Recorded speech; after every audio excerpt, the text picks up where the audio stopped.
You could disagree with a high-profile sports figure without running the risk of a dumb jock or a social media-controlled reporter screaming, "That's racist!"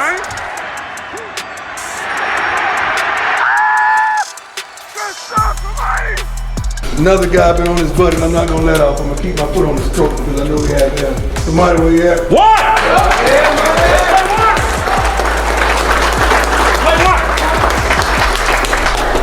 Okay, let me raise you one more time. I know something, all right? But I still love you, boy. I'm real proud of you. And so here we go again, back with another one. Welcome to the Dark Times channel. And before I go ahead and get started, make sure you guys hit that like button for me. And if you're not new to the channel and you enjoy the content so far on this channel, make sure you go ahead and hit that subscribe button for me as well. And so I want to go ahead and give a shout out to Deion Sanders in Colorado again. They didn't pull out the win on Saturday, but they put on an entertaining game. They fought hard, and it's a game that they should have had. And I'm not going to dive too deep into that, but basically that offensive coordinator let him off the hook. And a lot of people in the comment section said that Shedeur Sanders had a lot to do with it. He took responsibility after the game, saying that he was checking out of some of those plays, but those plays should have never been allowed to be checked out of. That shouldn't have been an option that late into the game, and that should have been communicated to him by the offensive coordinator. But that's neither here nor there. What I really want to dive into is the relationship of Cormani, McClain, and Deion Sanders. And leading up to this game, Deion Sanders was being asked pretty much every other day why McClain wasn't seeing the field, why he wasn't getting any playing time, what was going on. That corner, like, is Cormani ready yet? No. The plan at corner is cornerback committee. That's why we practice. We're going to see who steps up and takes over that role. What's holding Cormani back at this point? He is. And you could definitely see the frustration with Deion. I'd be frustrated too if I had to answer questions that I've already answered over and over again. And so after being asked so many times, Deion Sanders gave a real answer as to why McClain wasn't playing. Cormani seeing the field was up to Cormani. I wonder if you could elaborate on what you want to see him do, one, and two, did he help his case? Study, prepare. Study, prepare, be on time for meetings, show up to the darn meetings. Understand what we're doing as a scheme. Want to play this game, desire to play this game, desire to be the best in this game, at practice, in the film room, and on your own, free time. And that's just not about Cormani, it's about a multitude of them. So if I don't see that you would be a fool to put somebody out there and they're unprepared. And so the answer that Deion gave him definitely made some headlines. He told him McClain wasn't spending enough time preparing for the game. Kid's got all the talent in the world. He got all the fucking talent with no heart. He's got all the tools. And a lot of coaches would have put McClain out there, knowing that he wasn't preparing, knowing that he wasn't spending enough time in that film room. Playing against USC, one of the best schools in the country, would have just went ahead and put McClain out there from the jump. But Deion Sanders is trying to build something. He's not just worried about the short term, but he's thinking about the long term. He's thinking about setting an example for everybody to follow.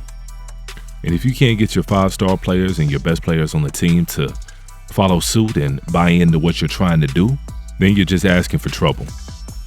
And so Deion is doing what he's supposed to be doing. And so by calling out McClain, and I won't even say calling him out, but by telling it like it is, he put a little pressure on McClain. And we saw how McClain responded to that pressure.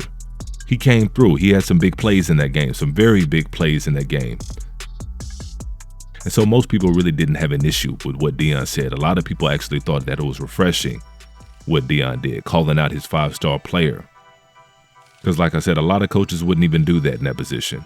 Especially being a first-time head coach, not wanting to rub future recruits the wrong way, not wanting to risk a player jumping in the transfer portal.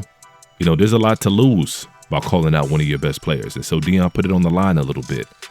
But maybe not. Like I said, I think he's got a very tight-knit relationship with all of his players, especially the ones that played his position. And so perhaps he knew exactly what it was that he was doing. And of course, not everybody out there appreciated it. There's always going to be one or two that's going to find fault with what Deion Sanders is trying to do and what he's trying to accomplish, but especially y'all's boy, Jason Whitlock. I'm old school too. It's the kind of thing Bobby Knight would do during his heyday as a college basketball coach. Many reporters and pundits blasted Bobby Knight for his bully tactics. No one feared criticizing Bob Knight and his old school military methods of motivation. You weren't called a racist or a sellout for publicly questioning Knight's coaching style. The sports media world hadn't been overrun with feminized ex-jocks and groupie reporters obsessed with access. You could disagree with a high-profile sports figure without running the risk of a dumb jock or a social media-controlled reporter screaming, "That's racist!" And truth be told, Jason Whitlock owes Deion Sanders a check, or two, for that matter, because I don't think Jason Whitlock had this much attention since he was beefing with LeVar Ball. LeVar, his t-shirt company, is putting a little money in his pocket and he feels rich. I don't know if it's coming out of Lonzo's paychecks or whatever he's making from Big Baller Brand, but buying your teenagers Lamborghinis at that age. And so this is just another example of Jason Whitlock being exactly who he is. And y'all know exactly what I'm talking about when I say that. Somebody that will do and say anything for $1. And as I'm thinking about this, I would say a good comparison for Jason Whitlock would be somebody like Charleston White. Because the only difference between a Jason Whitlock and a Charleston White is Jason Whitlock is somebody that's been in the media for a while, and he's a little less rough around the edges, a lot less rougher around the edges than a Charleston White. But at the end of the day, we're talking about the same thing. Somebody that will do and say anything for clicks, go against the grain, just to be contrarian, especially as it pertains to the black community. And of course, the one thing that him and the Charleston White have in common, they always throw in an element of truth into what they're saying. And a lot of times that's how they get away with the BS that they're saying.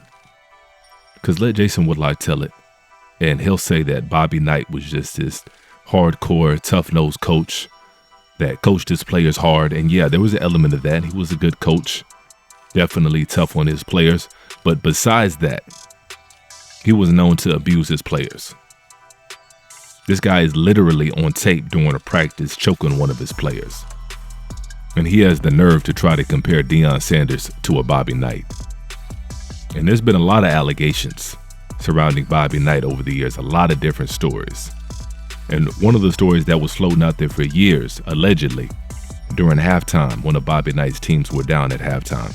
And Bobby Knight came in that locker room and did something vile. They said Bobby Knight squatted down in front of everybody and took a shit.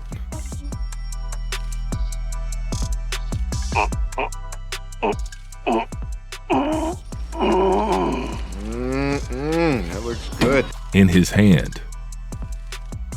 And then held it up to the team and said, "This is what you're playing like." And then threw it against the wall. You can't make this shit up. And so there's a level of controlled deviance to that. And Bobby Knight was on some other stuff. And somebody like Jason Whitlock, who's been around for a long time within the sports world, knows exactly what I'm talking about. And he's probably somebody that knows a lot more about Bobby Knight than the general public. But yet he still saw fit to take an opportunity to chastise the black community for supporting Deion Sanders and not a Bobby Knight. As if there was some kind of correlation between the two. Deion Sanders showing tough love to his players and giving his players a level of discipline, but at the same time showing them a level of respect and treating them like the young men that they are, has got nothing to do with the Bobby Knight that will defecate in front of his players and put his hands on players. And so that's why I made the comparison earlier as it pertains to a Jason Whitlock and a Charleston White. You're talking about two individuals that'll say the most outrageous and outlandish things that they can come up with to try to chastise the black community. And so we're talking about two peas in the same pod. But shout out to Deion Sanders for being able to maintain his relationship with one of his best players in McClain and making sure that he's motivated and prepared to play when he's called upon. And we all saw last Saturday that it definitely paid off, and McClain responded exactly in a way that Deion Sanders wanted him to. And so it looks like it's going to be all good. Shout out to McClain. You know, a lot of young players in that position would have been in their feelings and would have let their ego get in the way instead of accepting some of the criticism coming from Deion Sanders. And so definitely shout out to McClain, and hope he continues to get his opportunities, and hopefully he makes the best of them, because having him and Travis Hunter on opposite sides, that's going to be a nightmare. That's going to be a nightmare. So it's going to be exciting to see how that defense looks once he and Travis Hunter are both in the game together. And so that's going to be a wrap for this particular video. Definitely go ahead and chime in the comment section for me, and make sure you guys hit that like button on your way out. And as usual, peace and chaos.